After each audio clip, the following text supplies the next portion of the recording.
If you've ever whispered, "I just held you for an hour, how are you awake already?" You're not alone. Parents across the world, from every culture, have asked the same question. Why does a baby who falls asleep peacefully in your arms suddenly begin crying the moment they're placed in a crib? For years, many believed bobbies simply wanted attention. Others thought they were becoming too dependent. But when scientists began looking through the lens of evolution, a completely different picture emerged. Imagine you're living 30,000 years ago. The sun is setting, the forest is growing quiet, and your group is preparing to sleep. Now imagine a tiny baby lying alone, just a few meters away. To us, that doesn't sound dangerous, but in the prehistoric world, those few meters could mean everything. Cold, insects, predators, or simply being separated from the people who kept you alive. For a newborn, distance was risk, closeness was safety. So which bobbies were more likely to survive? The quiet bobbies, who stayed asleep after being left alone, or the bobbies who cried immediately, bringing an adult back, generation after generation? Natural selection favored the bobbies who protested separation, not because they were difficult, but because their cries increased the chances that someone would return. In other words, crying wasn't a flaw. It was a survival strategy. And here's the fascinating part. Your baby's brain doesn't know. It's living in a modern home. It doesn't know there are locked doors, baby monitors, or climate-controlled rooms. Deep inside, its nervous system is responding to patterns shaped over thousands of generations. To your baby, your heartbeat, your warmth, your familiar smell are powerful signals that say, "You're safe." When those signals disappear, the brain doesn't think, "Mom just put me in my crib." It simply notices, "The person keeping me safe is gone." That's why being held can calm a baby so quickly. Not because you're creating bad habits, but because you're meeting one of the oldest biological expectations humans have. Of course, this doesn't mean every family must parent the same way. Every child is different. Every family has different needs.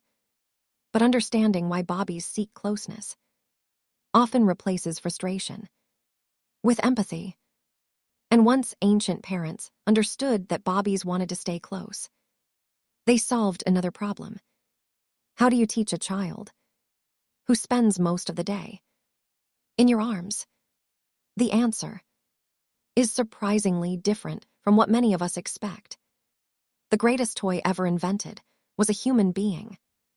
Walk into almost any baby store today, and you'll see shelves filled with products promising to make bobbies smarter. High-contrast cards, sensory mats, interactive toys, electronic learning devices.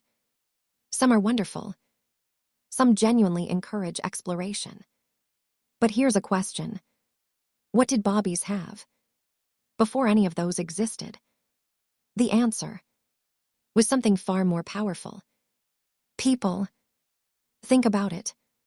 An ancient baby spent the day watching faces, watching conversations, watching laughter, watching adults solve problems, watching food being prepared, watching tools being made, watching older children play. Every single day, their brain was surrounded by real life. And without realizing it, they were constantly learning. Long before bobbies understand words, they begin reading expressions. They notice tone of voice. They recognize rhythm. They study eye contact. They're not passive observers. They're tiny scientists, collecting information every waking moment. Modern research has repeatedly shown that responsive interaction, talking, smiling, making eye contact, singing, and responding to bobbies, plays a profound role in early development. Notice something interesting. None of those require expensive equipment. The greatest educational tool has always been another human being. That's why something as simple as narrating your day. Now we're washing the vegetables. Can you hear the birds? Let's fold these clothes together. Can expose bobbies to rich language and social interaction. To an adult, those moments feel ordinary. To a baby's developing brain, they're extraordinary. Perhaps the goal isn't to entertain bobbies every minute. Perhaps it's to invite them into the real world. And that leads to another modern question. If bobbies evolved surrounded by people, what happened when night arrived? Because the way ancient families slept might surprise you. Sleep. Perhaps no topic creates more anxiety for new parents. We celebrate bobbies who sleep through the night. We worry when they wake often. We search endlessly for the perfect routine. But let's pause and ask a different question. What was normal for most of human history? Imagine a prehistoric family settling down after sunset. There were no bedrooms, no separate nursery, no video monitor. Families often rested close together for warmth, protection, and convenience, though sleeping arrangements likely varied across cultures and environments. A waking baby could be comforted quickly, fed if needed. Then everyone returned to sleep. This doesn't mean ancient bobbies never cried, or that every night was peaceful. Far from it. But frequent waking wasn't necessarily seen as unusual. In fact, from a biological perspective, young bobbies waking during the night can be completely normal. Their stomachs are small, their sleep cycles are shorter than adults, and their need for comfort and feeding is high during early development. Modern parenting often assumes that uninterrupted adult-style sleep should happen quickly. But biology sometimes follows a different timeline. Understanding that difference can ease unrealistic expectations. Even though every family may choose different sleep practices based on their needs and their healthcare provider's guidance. The lesson isn't do exactly what ancient humans did. The lesson is sometimes our expectations are newer than our biology. And when we stop expecting bobbies to behave like miniature adults, their behavior often becomes easier to understand. But perhaps the most surprising lesson cavemen can teach us has nothing to do with crying, or toys, or sleep. It has to do with something modern parents often feel every single day. Guilt. Because the next discovery may completely change how you think about being a good parent. Imagine you're a parent 30,000 years ago. Your baby is crying. Would you wonder, am I creating a bad habit? Would you compare yourself to another parent on the other side of the world? Would you worry whether your child was exactly on the 75th percentile, or whether they had reached every milestone on the exact expected day? Of course not. Not because ancient parents didn't care. They cared deeply, but they lived without something that quietly shapes modern parenting every single day.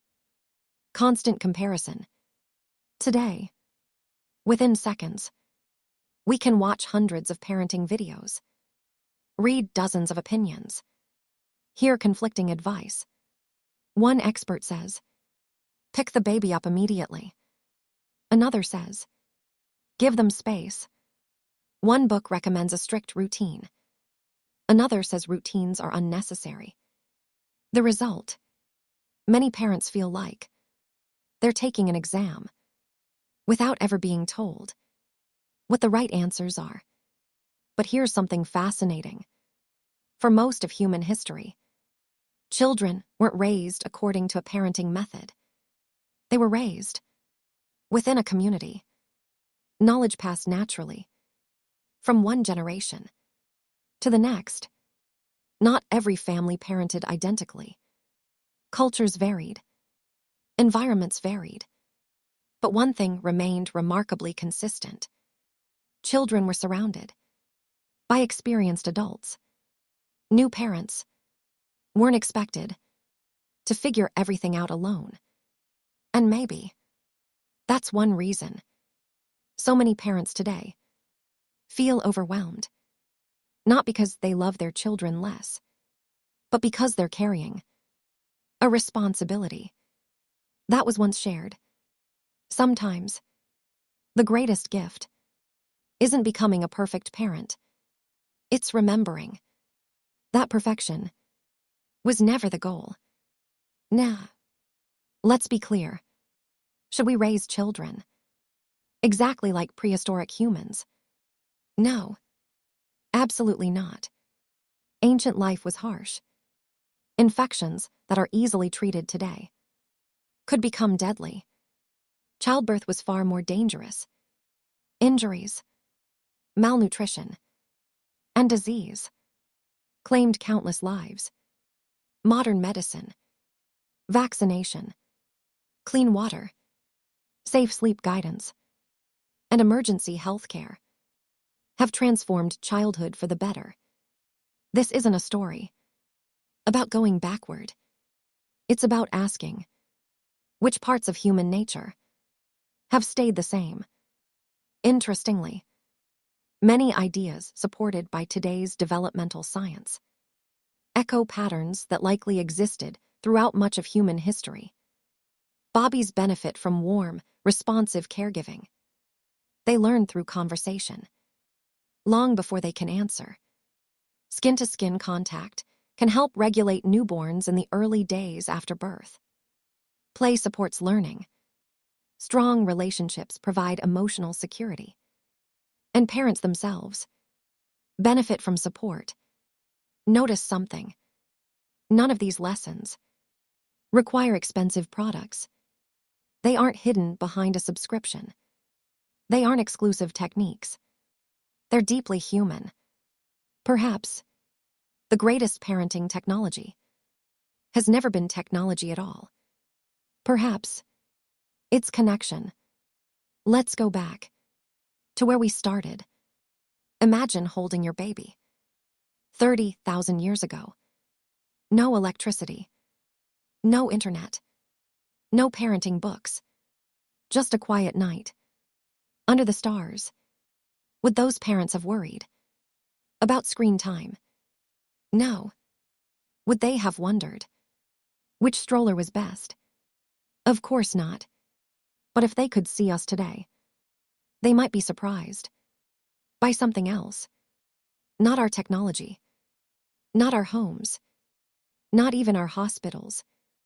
They might be surprised that so many parents believe they have to do everything alone. Because throughout most of human history, raising a child was never one person's job. It belonged to everyone. Maybe that's the real meaning behind the phrase. It takes a village to raise a child. Not because parents are incapable, but because humans were never designed to carry the entire weight by themselves. So, what can cavemen teach modern parents? Not that the past was perfect. It wasn't. Not that we should reject modern science. We shouldn't. Instead, they remind us of something beautifully simple. Your baby's need for closeness isn't a mistake. Their curiosity isn't a problem to solve. Their desire to connect isn't a weakness. These aren't modern behaviors. They're ancient ones.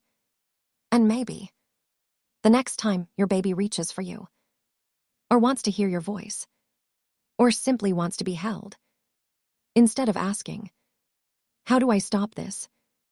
we can ask a different question. What is my baby trying to tell me? Because sometimes the answers we're searching for aren't hidden in the newest parenting trend.